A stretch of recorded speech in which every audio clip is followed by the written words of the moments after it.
Hello students, myself Sandeep Singh and I am your physics teacher.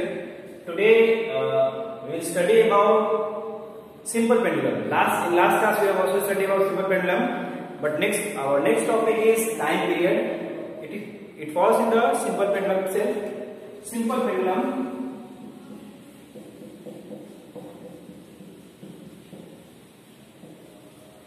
Okay. What is simple pendulum? I have taught about simple pendulum in earlier class, last class. Today I will teach about time period. Time period के बारे में हम लोग जानेंगे time period क्या होता है। हम लोग देखेंगे सिंपल पेंडुलम में, सिंपल पेंडुलम आप याद होगा आपको, इस तरह से क्या होता था, स्ट्रिंग पर लगा हुआ एक बॉल होता था और यहाँ पे ऐसे क्या था, ये हमारा मेन पोजीशन था, ये एक स्ट्रिंग था और ये भी एक स्ट्रिंग पोजीशन था। Main position, string position, main position. Okay, तो टाइम पीरियड में सबसे पहले हम जानते हैं टाइम पीरियड होता क्या है। ठीक है, तो सिंपल पेंडुलम क्या करता है, देखिए टू एंड फ्रो मोशन करता है, यहां से यहां आएगा, फिर अपने पोजीशन पर, फिर ये किया। तो to and fro motion, back and forth motion, इस तरह का जो मोशन होता है वो क्या कहलाता है, ऑसिलेशन कहलाता है। तो टाइम पीरियड क्या कहता है, टाइम पीरियड सिंपल पेंडुलम के द्वारा एक ऑसिलेशन करने में जो टाइम लगेगा उसको क्या कहेंगे, टाइम पीरियड।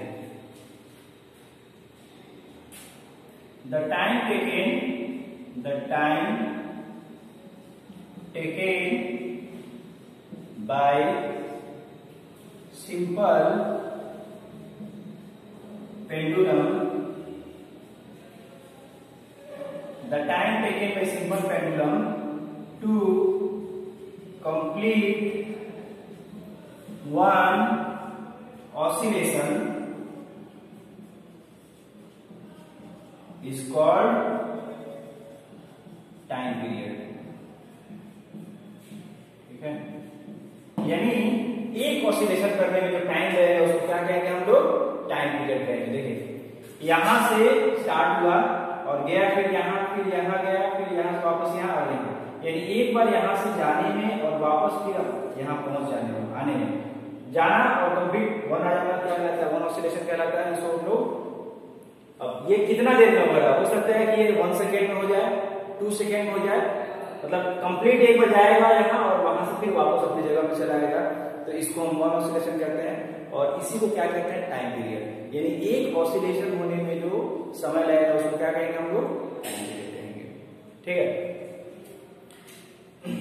तो हम जानते हैं कि सिंपल पेंडुलम क्या है, एक तरह का पीरियोडिक मोशन है, ये बार बार अपने आप को रिपीट करते रहता है, बार बार ये मूव करता रहेगा हमारा पेंडुलम। ठीक है, तो इस तरह के मोशन को जो रेगुलर इंटरवल पे क्या करता है, अपने आप को मूव करता है, रेगुलर इंटरवल पे अपने आप को रिपीट करता है। ऐसा मोशन जो रेगुलर इंटरवल पे अपने आप को रिपीट करता है, उस तरह के मोशन को हम क्या कहते हैं, पीरियोडिक मोशन कहते हैं। ठीक है, अब जूनियर क्लास में भी पढ़े होंगे। ठीक है, पीरियोडिक मोशन क्या होता है, पीरियोडिक मोशन जो है एक तरह ऐसा मोशन जो अपने आप को रेगुलर इंटरवल पे क्या करे, रिपीट करे। ठीक है, तो अब देखें होंगे पेंडुलम क्लॉक जो होता है उसके नीचे जो पेंडुलम लगा होता है वो क्या होता है, रेगुलर इंटरवल पे हर 1 सेकेंड पे क्या होता है, वो 1 ऑसिलेशन कर लेता है। ठीक है, अब नेक्स्ट जो हमारा है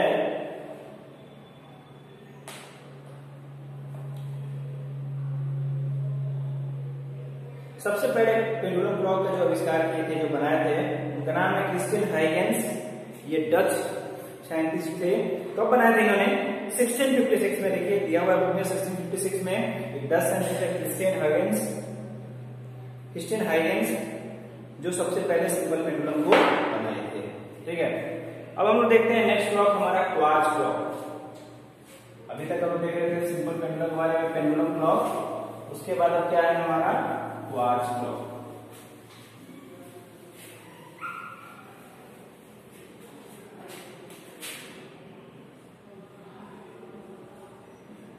क्वार्ट्ज क्लॉक, ठीक है। क्वार्ट्ज क्लॉक क्या है, क्वार्ट्ज क्लॉक का इन्वेंशन जो है 1921 में हुआ था। क्वार्ट्ज क्रिस्टल का आविष्कार, क्वार्ट्ज क्या है, एक क्रिस्टल है, क्वार्ट्ज एक क्रिस्टल है जिसका आविष्कार 1921 में हुआ था, और क्वार्ट्ज क्लॉक का आविष्कार 1927 में हुआ था। इसका जो खोज हुआ था 1927, ठीक है। और क्वार्ट्ज क्रिस्टल का खोज 1921 में। अब क्वार्ट्ज क्रिस्टल के खोज होने के बाद क्या हुआ कि टाइम को, क्वार्ट्ज क्लॉक का जैसे ही आविष्कार हुआ, इसके बाद हम क्या कर पाए, टाइम को एक्यूरेटली मेजर कर पाए, समय को बहुत ही एक्यूरेट तरीके से मेजरमेंट हम कर पाए, ठीक है।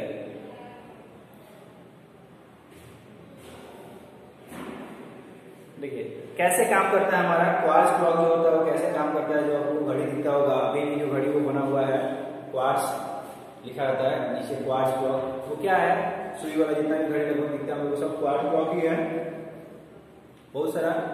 तो ये कैसे वर्क करता है, the working of the quartz clock was based on the piezoelectric property of the quartz crystal. Quartz crystal का क्या है, एक पाइजोइलेक्ट्रिक प्रॉपर्टी है। पाइजोइलेक्ट्रिक प्रॉपर्टी में क्या होता है कि क्वार्ट्ज का जो क्रिस्टल है वो बहुत तेजी से वाइब्रेट करता है। क्वार्ट्ज का जो क्रिस्टल है वो बहुत तेजी से वाइब्रेट करता है जब किसी इलेक्ट्रिक फील्ड में उसको हम रखते हैं।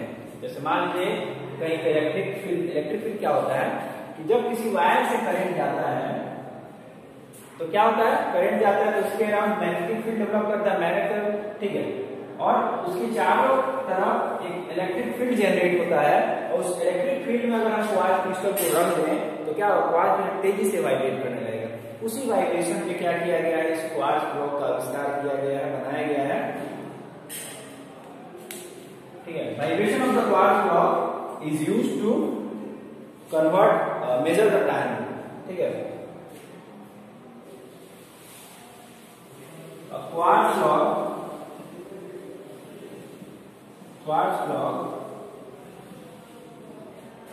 clock is made up of quartz crystal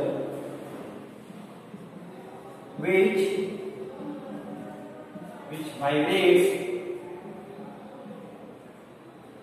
A quartz clock is made up of quartz crystal which vibrates very fast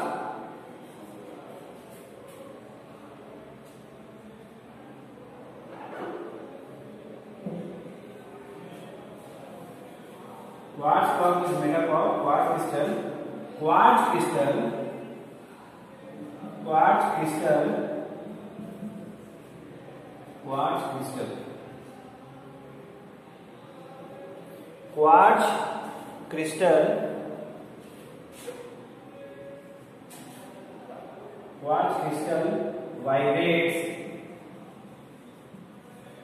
very fast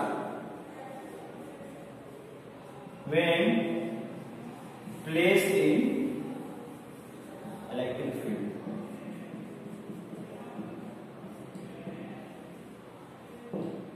ठीक है, किसी भी इलेक्ट्रिक फील्ड में जब उसको रखते हैं तो क्वार्ट्ज क्रिस्टल जो है बहुत तेजी से वाइब्रेट करता है, ठीक है।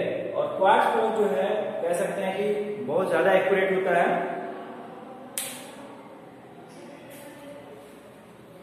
अगला है हमारा एटॉमिक क्लॉक। एटॉमिक क्लॉक को हम डिजिटल क्लॉक भी कहते हैं। एटॉमिक क्लॉक या डिजिटल क्लॉक क्या है, एटॉमिक क्लॉक डिजिट्स के रूप में टाइम को दिखाता है, ठीक है। एटॉमिक क्लॉक है ये,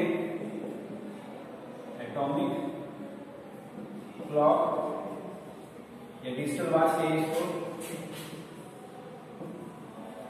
डिजिटल वॉच। एटॉमिक क्लॉक का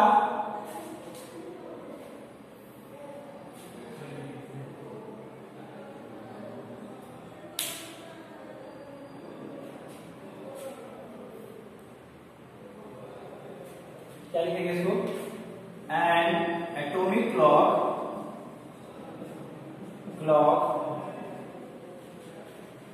is a device which an atomic clock is a device that uses an electronic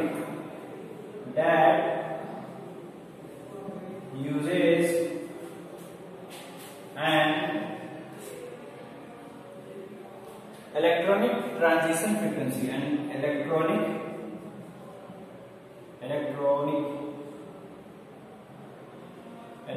transition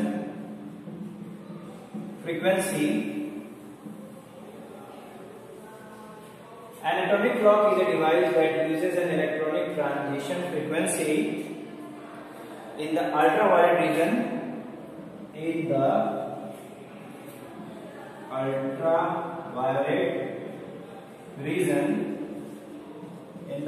region of the electromagnetic spectrum of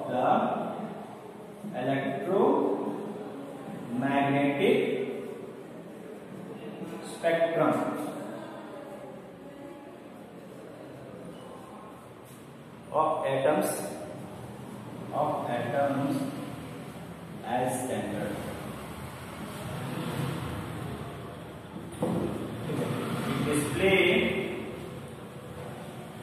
Display time in digits. ऐसे लिखिए इसको बाद से atomic clock display time in digits के रूप में दिखाता है। ठीक है, atomic clock display time in digits. ठीक है, कहता है definition, an atomic clock is a device that uses an electronic transition frequency. Higher class में जाएंगे इसके बारे में और डिटेल में पढ़ेंगे। ठीक है, इलेक्ट्रॉनिक ट्रांजिशन फ्रीक्वेंसी का इस्तेमाल करता है और किस रीजन में? अल्ट्रावायलेट रीजन में इलेक्ट्रोमैग्नेटिक स्पेक्ट्रम बनाता है जो एटम्स को स्टैंडर्ड फॉर्म में दिखाता है। कहिए एटॉमिक क्लॉक क्या करता है? टाइम को डिस्प्ले करता है किसमें? डिजिट्स के रूप में। तो ये जो क्लॉक है ये हमारा क्या कर सकते हैं? मोस्ट एक्यूरेट क्लॉक है। डिजिटल क्लॉक का जो है इस्तेमाल आप देखते होंगे बहुत सारा ऐसा इवेंट है, स्पोर्ट्स है, उसमें किया जाता है। क्यों? क्योंकि ये छोटे से छोटे टाइम को, जैसे हम लोग क्या कर सकते हैं, रिमेनिंग क्लॉक में हम लोग टाइम जो है हो सकता है कि आवर में, मिनट में, सेकेंड में ले सकते हैं, लेकिन ये सेकेंड को भी 100 पार्ट में या 1000 पार्ट में डिवाइड कर देता है। ठीक है,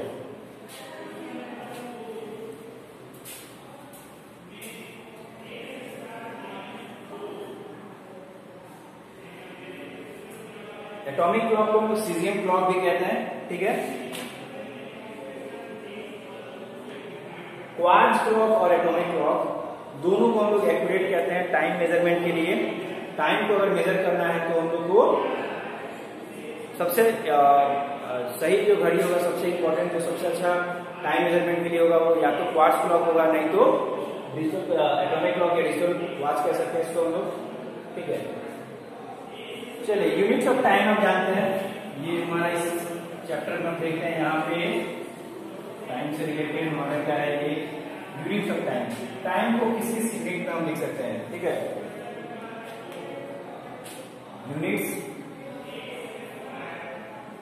यूनिट्स ऑफ टाइम। जैसे जैसे आविष्कार हुआ, जैसे जैसे खोज हुआ, क्या हुआ, टाइम को हम लोग अलग अलग यूनिट में लिखना शुरू कर दिए। ठीक है, जैसे एसआई यूनिट आप जानते हैं, एसआई यूनिट और टाइम इज सेकेंड। सेकेंड जो है एसआई यूनिट टाइम, जिसको हम लोग एस से डिनोट करते हैं। ठीक है,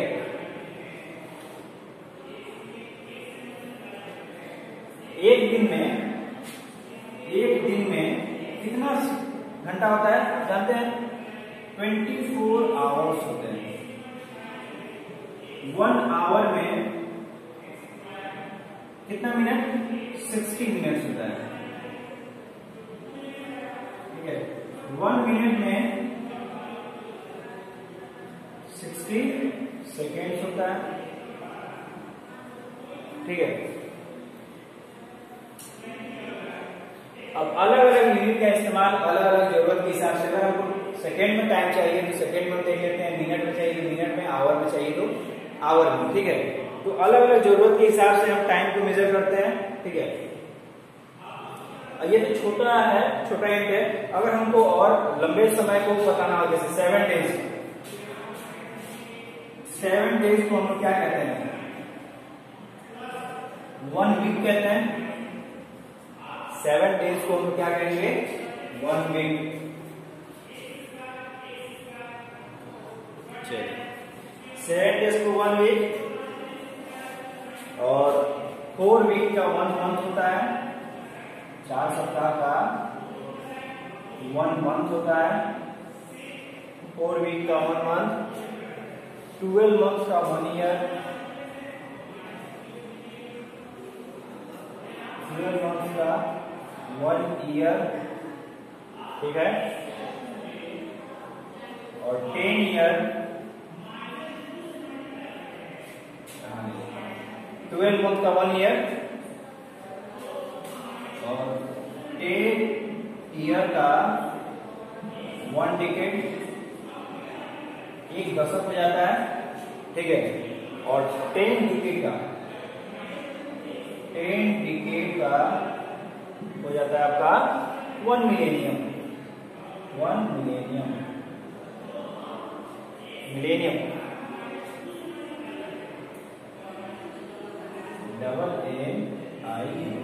$1 मिलेनियम हो जाता है। तो इस तरह से टाइम को हम लोग क्या कर सकते हैं, अलग अलग यूनिट्स में जरूरत के हिसाब से हम लोग क्या कर सकते हैं, मेजर कर सकते हैं। कुछ और भी यहाँ पे दिया हुआ है, देखिए 1 सेकेंड को दूसरे हम माइक्रो सेकेंड में, 1 सेकेंड इक्वल टू क्या हो सकता है, 10 to the power 6 micro second. 10 to the power 6 micro second, ठीक है। 1 second equal to 10 to the power -6 micro second. या और छोटा लिखा हो 1 सेकेंड को तो क्या कर सकते हैं, 10 to the power 9 nano second.